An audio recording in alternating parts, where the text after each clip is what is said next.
안녕하세요. 스위스로 팟캐스트의 강성입니다. 네, 이번 시즌 NBA 챔피언십 경쟁을 할 마지막 두 팀이 가려졌고 마침내 우리는 오클라호마 시티 썬더와 인디애나 페이서스의 파이널을 앞두고 있죠. 오클라호마 시티 썬더는 시즌 내내 리그에서 가장 강한 팀이었고 시즌 68승이라는 엄청난 성적을 거뒀죠. 역사적으로도 굉장히 높은 net 레이팅을 기록하면서 시즌 내내 우리가 최고의 팀이다라고 소리쳐온 팀이고 그리고 마침내 파이널까지 왔죠. 여태껏 본 적이 없었던 진짜 역사적으로 뛰어난 디펜스와 이런 디펜스를 48분 내내 보일 수 있는 로스터의 뎁스까지 갖춘 오클라호마 시티 썬더와 반면에 시즌 초반은 조금 어렵게 출발했지만 1월부터 34승 14패를 기록하면서 리그에서 네 번째로 높은 승률을 보여주면서 플레이오프에 맞춰 폼이 올라오면서 미러키 벅스, 클리브랜드, 뉴욕 닉스를 다 때려잡고 올라온 인디애나가 마지막 두 팀이 되었습니다. 잠깐 시리즈 프리뷰를 들어가기 전에 두 팀의 스토리에 대해서 재미삼아 얘기하자면 이번 파이널이 폴 조지 컵이라는 별명이 있죠. 왜냐하면은 어떻게 보면 두 팀 다 폴 조지가 남긴 유산으로 빌드가 된 팀이라서 그렇죠.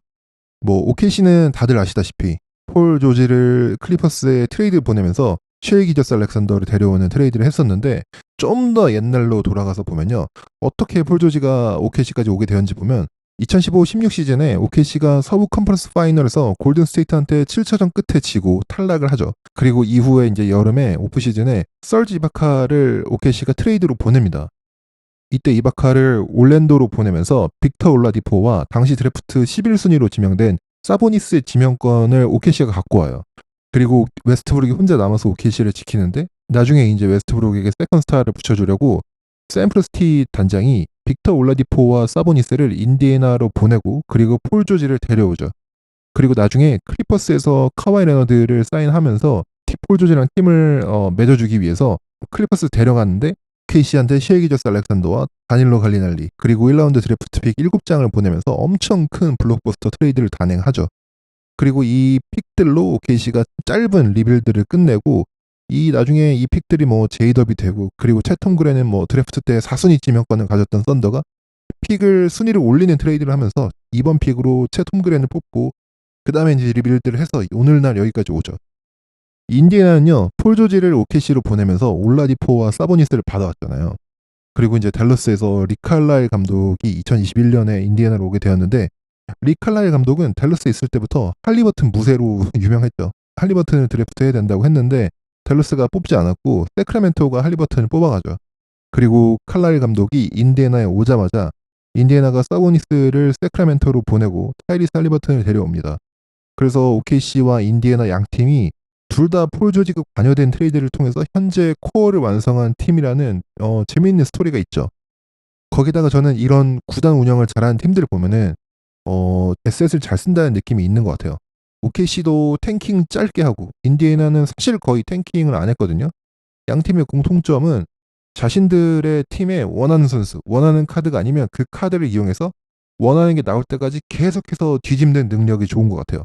OKC는 이바카를 올라디포, 사보니스로 그리고 또 뒤집어서 폴 조지로 바꾸고 그 다음에 또 뒤집어서 쉐이로 바꾸고 인디애나는 폴 조지 카드를 뒤집어서 사보니스로 바꾸고 그 다음에 이 사보니스를 할리버튼으로 바꾸고 이런 능력들이 좋은 구단이 잘하는 구단이다라는 생각이 들었어요. 어쨌든 이 두 팀이 만났는데 스타일적으로 같은 듯 하면서 완전히 다르죠.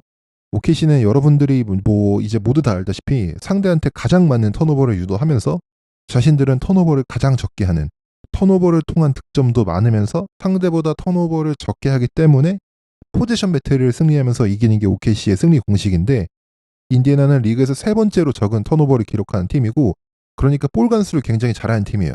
그리고 인디애나의 공격의 엔진인 타이리스 할리버튼은 턴오버를 적게 하는 가드로 유명하죠. 보통 우리가 엘리트 가드라고 부르는 가드들이 어시스트 3번 할 때 턴오버 한 번 정도 하면 어시스트 대 턴오버 비율이 3.0이어서 이 정도만 해도 굉장히 엘리트 가드라고 하거든요. 할리버튼은 이번 플레이오프 경기당 평균 9.8 어시스트를 보여주면서 1.9 턴오버를 보여주는 어시스트 대 턴오버 비율이 5.03으로 하이볼륨 핸들러 중에서 정말 턴오버를 안 하면서 최고의 효율을 뽐고 있는 선수죠. 게다가 보통 어시스트 대 턴오버 비율이 높은 선수 중에 저는 대표적으로 크리스 폴이 생각나는데 포인트 갓이라는 별명이 있을 정도로 전통적인 포인트 가드의 대명사 같거든요. 근데 이 크리스 폴도 턴오버 비율이 굉장히 낮아요. 근데 크리스 폴하고 할리버튼은 굉장히 큰 차이가 있죠. 크리스 폴은 뭐 공을 천천히 몰고 와서 상대와 우리 편의 움직임을 보면서 체계적으로 경기를 하는 것을 되게 좋아하는 선수고, 할리버튼은 반대로 공을 잡으면 일단 달리고 앞으로 그냥 찔러주고 과감한 패스도 많이 하고, 리그에서 아마 가장 많이 점프한 다음에 패스하는 선수도 할리버튼일 거예요. 그리고 막 패스 페이크도 많이 하고, 할리버튼의 장기는 오펜스에서 특유의 템포와 스피드로 완전 카오스를 만들어내고, 인디애나는 이 카오스에서 사는 팀이죠. 인디애나가 카오스를 만들어내기를 굉장히 좋아합니다. 근데 OKC도 마찬가지죠. OKC도 카오스 안에서 사는 팀이죠. 하지만 다른 점은 OKC는 공격이 아니라 디펜스에서 완전 빠른 프리미터 스피드를 바탕으로, 보통 다른 팀은 수비 미스라고 여겨지는 뭐 오버 헬프를 하거나 스틸을 노리는 플레이들을 하면서 이를 굉장히 빠른 클로즈아웃 그리고 굉장히 빠른 로테이션으로 커버를 하면서 수비에서 카오스를 만들어내는 팀이죠. 그리고 이걸 48분 내내 10명, 12명까지 로스테이션을 돌릴 수 있는 로스터 뎁스를 이용해서 더 적극적으로 하고 있죠. 그런데 인디애나도 뎁스하면 빠지지 않죠. 인디애나도 10명 이상의 로테이션을 돌리면서 여기까지 왔고, OKC는 시즌 내내 가장 강한 팀이었고, 인디애나는 동부에서 가장 성적이 좋았던 클리브랜드를 잡고 왔죠. OKC는 인디애나한테 너네는 아직 우리 같은 디펜스를 안 만나봤어 라고 말을 하고, 인디애나는 OKC한테 너네는 우리 같은 오펜스를 아직 안 만나봤어 라고 말을 할 수 있는 거죠. 완벽한 스타일의 충돌이 있을 파이널이고, 뭐 시청률 떨어지네, 뭐 망한 파이널이네 하는 사람도 있겠지만 저는 뭐 신경 안 씁니다. 만약 여러분이 농구를 좋아한다면 진짜 재밌는 파이널이 될 것 같고, 저는 굉장히 재밌는 경기가 될 것 같아서 너무 기대가 됩니다. 어, 정규 시즌에 양 팀의 전적은 2대 0으로 OKC가 완승을 거뒀습니다. 12월에 인디애나에서 했었던 경기는 클러치 타임까지 가서 OKC가 이겼고, 3월에 OKC에서 있었던 경기는 OKC가 가비지승을 거둔 경기였어요. 그리고 역시 다른 정규 시즌 경기들답게 몇몇 선수들이 안 뛴 경기들이 좀 있거든요. 특히 챗 홈그레는 두 경기를 다 뛰지 않아서 올 시즌 정규 시즌의 경기 양상이 뭐 그대로 파이널에서 펼쳐질 거다라고 얘기는 할 수 없지만, 역시 이제 제가 최대한 얻어갈 수 있는 인사이트를 중심으로 프리뷰를 좀 해보도록 하겠습니다. 먼저 OKC의 공격, 인디애나의 수비 상황을 좀 볼게요. 이때 매치업이 셰이 기저스 알렉산더한테 네마드가 붙을 것 같고, 하텐슈타인한테 마일스 터너가 붙고, 챗 홈그렌한테 파스칼 시아캄, 제일런 윌리엄스한테 니스미스, 루돌트한테 할리버튼이 이렇게 매치업이 될 것 같아요. 물론 양 팀이 라인업의 변화가 앞으로 굉장히 많을 거예요. 뭐 빅 라인업 썼다가 스몰 라인업 썼다가 벤치 선수들도 양 팀이 되게 많잖아요. 그래서 벤치 선수들도 많이 들어올 거고, 그래서 이 매치업이 정말 계속 많이 변할 거고, 시리즈가 진행되면서 매치업도 바뀌고 계속해서 변형이 될 거거든요. 그런데 일단 시작은 이렇게 매치업을 잡고 시작을 해볼게요. 이 상황에서 저는 두 가지 포인트를 짚을 수 있는데, 역시 OKC의 공격은 MVP, 쉐이를 제어하는 데 있죠. 인디애나와 상당히 다른 오펜스를 하는 OKC인데, 인디애나가 굉장히 유기적으로 움직이면서 막 뷰티풀 게임으로 불리는 샌안토니오 스퍼스나 골든 스테이트 워리어스처럼 막 볼과 플레이어 무브먼트가 많은 오펜스를 하는데, OKC는 이에 반해 굉장히 그런 건 별로 없고 상당히 단순한 오펜스를 합니다. 그럼에도 불구하고 OKC의 공격이 위력적인 이유는 셰이 기저스 알렉산더 때문이죠. 어떤 때는 OKC는 스크린이나 뭐 피켓롤을 할 필요도 없이 그냥 플로어를 스페이싱을 해준 상황에서 셰이가 공격을 하는 경우도 많아요. 왜냐면은 셰이는 리그에서 경기당 5번 이상의 아이솔레이션 포지션을 가져가는 선수 중에, 아이솔레이션 포지션당 득점이 1.1점으로 가장 높은 득점 효율을 보여주는 리그 최고의 아이솔레이션 플레이어거든요. 그러니까 딱히 뭐 스크린이나 뭐 다른 액션이 필요가 없어요. 그리고 셰이는 경기당 20.6번의 드라이브를 하면서 리그에서 압도적으로 가장 많은 드라이브를 보여주고 있는 선수거든요. 그러니까 셰이의 이런 아이솔레이션과 드라이브를 컨테인, 그러니까 잡아두는 게 인디애나로서는 가장 큰 숙제일 텐데, 그래서 셰이한테 누가 붙느냐가 중요한데, 저는 이게 앤드류 네마드가 될 것 같거든요. 그런데 이게 조금 불안한 게, 정규 시즌에 셰이가 네마드를 별로 어려워하지 않았어요. 정규 시즌에 만났던 두 번의 경기에서 셰이 기저스 알렉산더는 평균 39점, 7리바운드, 8어시스트, 야투 56%, 3점슛 64%를 기록할 만큼 이 매치업에 별로 문제를 느끼지 않았거든요. 그리고 인디애나는 정규 시즌 경기에서 셰이의 공격의 80%의 포지션에서 셰이한테 헬프를 보냈습니다. 즉 셰이한테 헬프를 가지 않으면 막기 어려웠다는 점도 있지만, 다른 플레이어들, 뭐 예를 들면 루돌트 같은 선수들을 오픈시키는 것도 개의치 않았다는 점을 좀 볼 수 있는 것 같아요. 그리고 이런 정규 시즌 경기에서 루돌트가 미친 듯이 3점을 좀 많이 넣으면서 OKC가 쉽게 이겼거든요. 문제는 셰이를 어떻게 커버하느냐인데, 제가 보기에 인디애나는 네마드 외에 다른 매치업을 붙일 수 있는 여력이 별로 없습니다. 니스미스 붙이면 되지 않나요? 근데 니스미스가 제일런 윌리엄스한테 매치업이 돼 있거든요. 네마드가 제일런 윌리엄스한테 매치업을 붙이기에는 너무 피지컬적으로 좀 차이가 나고 인디애나에 또 제일런 윌리엄스를 막을 선수가 니스미스 정도밖에 없는 것 같아요. 그렇기 때문에 이 둘이 완전 거의 고정이 돼야 되고 파스칼 시아캄은 인디애나에서 되도록 가드랑 매치업을 안 시키려고 굉장히 숨기거든요.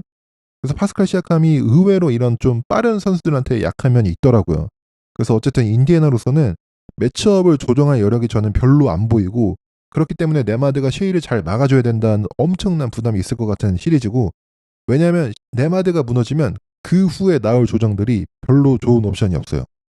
그리고 OKC가 스몰 라인업 혹은 원빅 라인업이 갈 수 있거든요. 채 톰그랜을 센터로 하고 쉐이랑 뭐 제이덥, 루돌트, 카루소 뭐 이렇게 나오는 라인업이 있을 수 있는데 그러면 이때 마일스 터너가 채 톰그랜한테 매치업이 돼야 되는데 뭐 뉴욕 닉스전에서 보듯이 스페이싱이 되는 빅맨한테 마일스 터너가 좀 고전했거든요. 그래서 이랬을 경우 마일스 터너 매치업이 좀 걱정되고 정규 시즌에서는 채 톰그랜은 없었지만 비슷한 상황이 있었어요. OKC가 후반전에 하텐슈타인을 빼고 캔드리치 윌리엄스를 원빅으로 하는 라인업으로 나왔거든요. 근데 인디애나가 여기에 맞추려고 마일스 터너를 빼고 시아캄과 오비 토핀이 있는 스몰 라인업으로 대응을 했어요. 그런데 인디애나가 라인업을 이렇게 바꾸니까 골 밑에 림 프로텍터가 없잖아요. 셰이와 제이덥이 이때부터 인디애나의 수비를 찍기 시작하면서 경기가 가비지로 갔어요. 이때부터는 인디애나가 손을 쓸 수가 없었어요. 그래서 OKC의 라인업의 변화에 따라서 인디애나가 어떻게 대응을 할 것인가도 좀 중요할 것 같고 OKC 입장에서는요. 인디애나가 여러분 모두 알다시피 빠른 트랜지션이 주 무기잖아요. 뉴욕 닉스전에 얼마나 많이 우리가 닉스가 득점을 한 후에 바로 인디애나가 인바운드하고 빠르게 패스를 해서 득점을 하는 장면을 얼마나 많이 봤습니까? 근데 OKC는 아마 그런 장면이 별로 나오지 않을 거예요. OKC도 스피드가 빠른 팀이고 클리닝 더 글래스 스탯을 보면 OKC가 리그 트랜지션 디펜스 2위 팀이거든요. 트랜지션 디펜스도 굉장히 좋은 팀이죠. 인디애나가 이전 시리즈들에서 가졌던 굉장히 쉬운 득점 찬스는 아마 많이 안 나올 것 같거든요. 그런데 결국 인디애나의 장점이 빠른 공격 전환에 이은 득점이기 때문에 이거를 최대한 억제하기 위해서는 반대로 OKC가 공격을 성공을 해야 돼요. 공격을 성공함으로써 상대 트랜지션 기회를 억제하고 인디애나가 좋아하는 스타일의 게임을 못하게 하도록 하는 게 저는 또 OKC의 공격의 중요성이 있다고 봅니다. 자, 그러면은 인디애나 공격, OKC 수비에서의 상황을 볼게요. 저는 아까 설명했던 OKC 공격, 인디애나 수비보다 인디애나 공격, OKC 수비 상황이 이 시리즈를 가릴 거라고 생각을 해요. 왜냐면 여기가 바로 서로의 강점이 만나는 그 코트 지점이거든요. 과연 인디애나의 그 좋은 오펜스가 OKC의 그 무서운 디펜스를 뚫을 수 있냐가 저는 이 시리즈의 승패를 스윙시키는 지점이라고 생각합니다. 그래서 이때 매치업은요. OKC가 투빅 라인업으로 시작한다고 했을 때 마일스 터너한테 하텐슈타인이 붙고 파스칼 시아캄한테 채 톰그랜이 붙고 네마드한테 제일런 윌리엄스가 붙고 할리버트한테 루돌트가 붙고 니스미스한테 셰이 기저스 알렉산더가 붙을 것 같거든요. 이렇게 매치업이 될 텐데 정규 시즌에 할리버튼이 OKC와 상대했을 때 아주 저조한 퍼포먼스를 보여줬습니다. 할리버튼의 UCG 레이트가 12%까지 떨어졌고 평균 득점도 11점에 3리바운드 5.5 어시스트 마이너스 16점으로 인디애나 선수 중 가장 낮은 플러스 마이너스를 OKC 상대로 기록하고 있어요. 하지만 뭐 우리가 많이 봤듯이 정규 시즌 전적이 뭐 그렇게 중요하진 않을 수도 있고 예를 들면 뭐 인디애나는 정규 시즌에 미러키한테 상대 전적이 밀렸는데 플레이오프에서는 이긴다든가 아니면 뭐 네마드 같은 경우는 이전에는 뭐 브론슨을 맞기 힘들어하는 모습도 좀 있었는데 이번 플레이오프 특히 6차전에서 브론스한테 아주 피지컬한 수비를 보여주면서 브론스를 좀 제어하는 모습을 보여주기도 했죠. 근데 그렇기 때문에 뭐 정규 시즌이나 이전 경기들이 뭐 그렇게 크게 상관이 없을 수도 있습니다.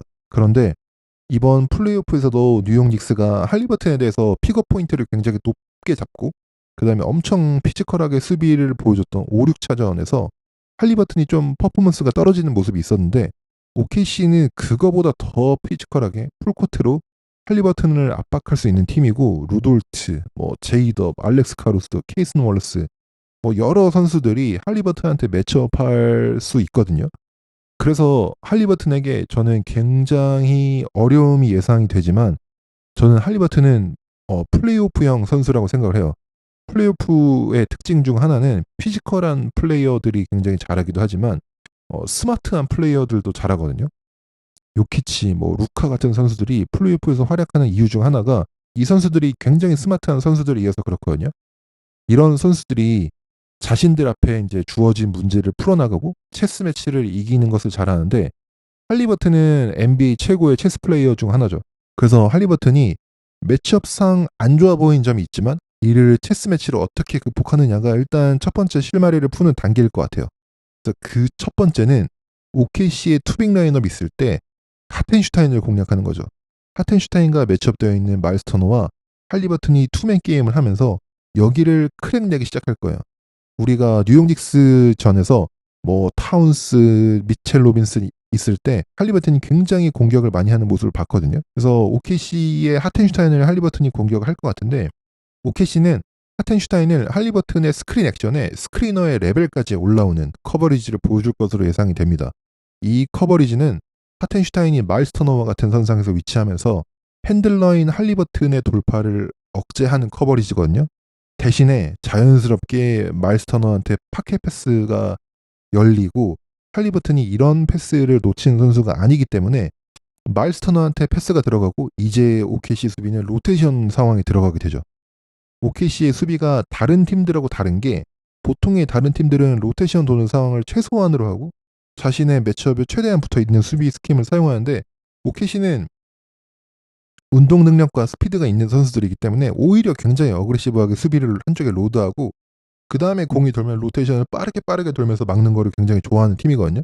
제가 인디애나와 OKC의 대결에서 좀 주목해야 할 스탯 하나를 말씀드릴게요. OKC는 리그에서 3점 슛 중 코너 3점 허용을 가장 많이 하는 팀입니다.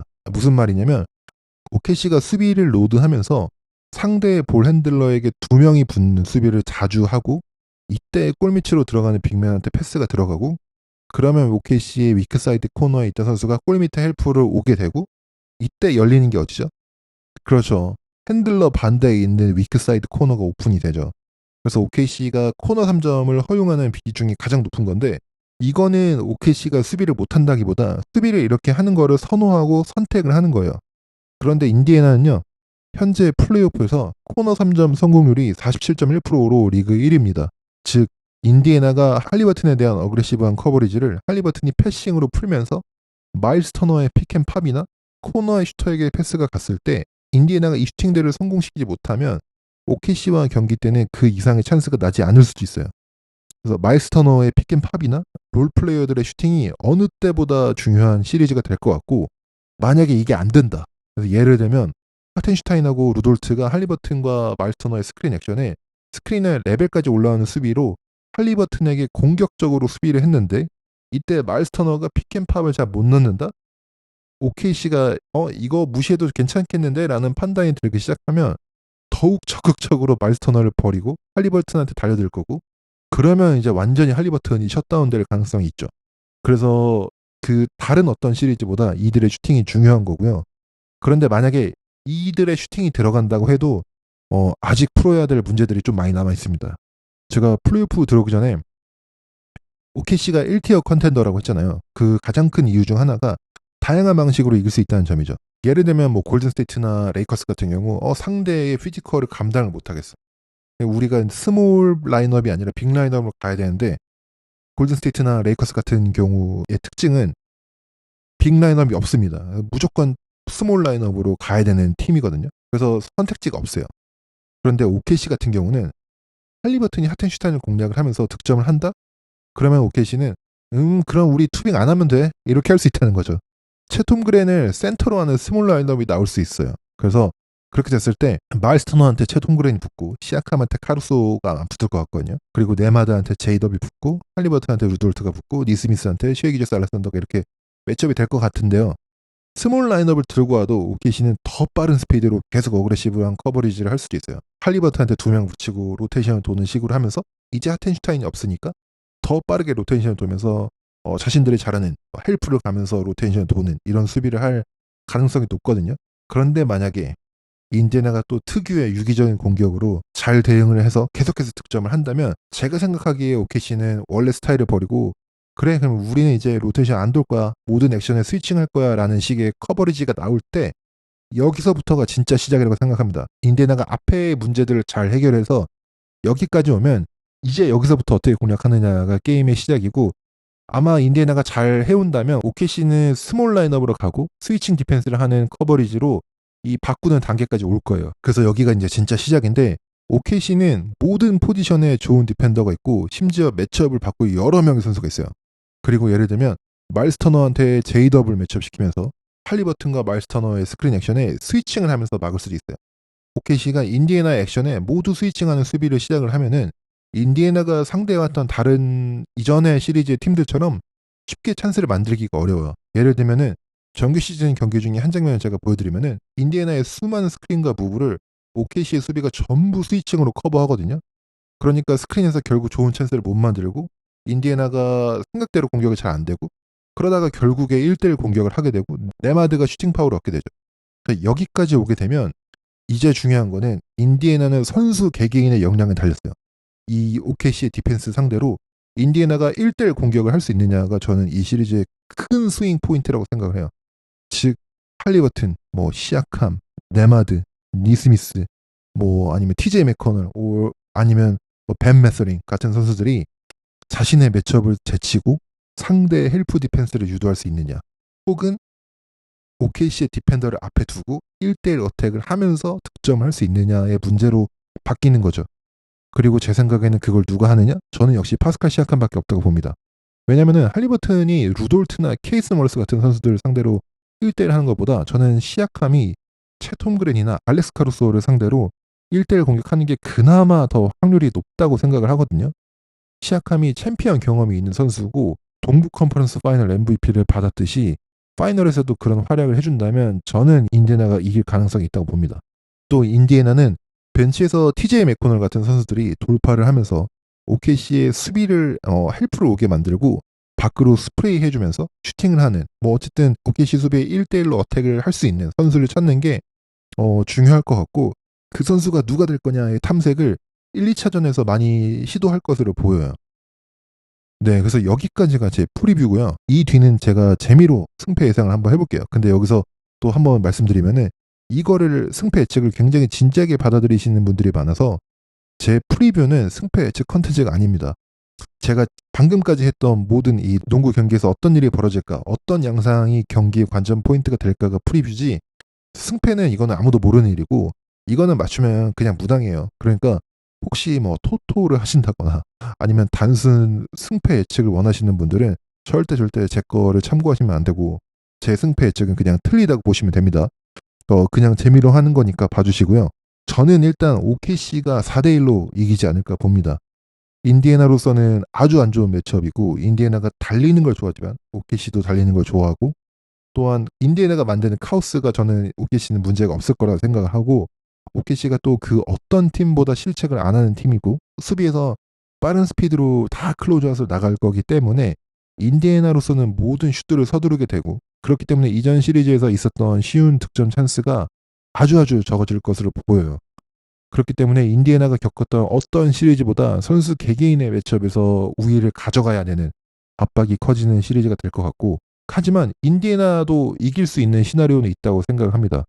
OKC가 강력한 수비가 있지만 때때로 하프코트 오펜스가 조금 안 되는 약점이 있는 팀이거든요. 그러니까 하프코트 오펜스가 그나마 약점이기 때문에 OKC의 하프코트 오펜스를 최대한 많이 유도하려면 절대 턴오버를 해서 OKC에 쉬운 트랜지션 득점을 주면 안 되고, 또 OKC가 플레이오프에서 총 4번의 패배를 했는데 이 4번의 패배에서 OKC가 하프코트에서 오펜시브 레이팅이 90점 밑으로 내려갔었어요. 그러니까 굉장히 안 좋은 하프코트 오펜스를 가끔 보여줄 수 있어요.